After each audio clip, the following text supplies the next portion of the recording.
Welcome dito sa Kwentuhan Tayo TV.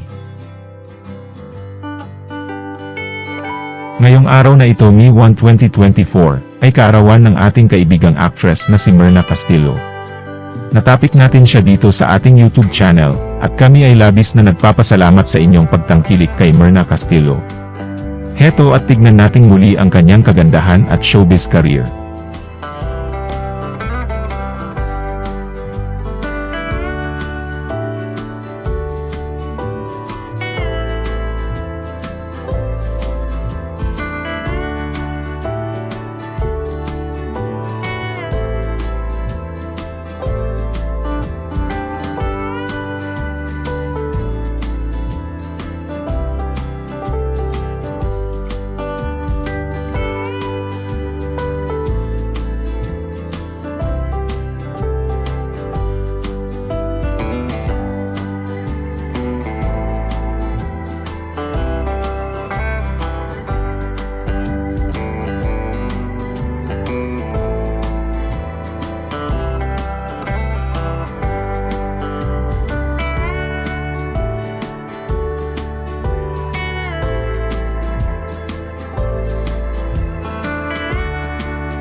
Happy birthday, Miss Myrna Castillo. God bless you.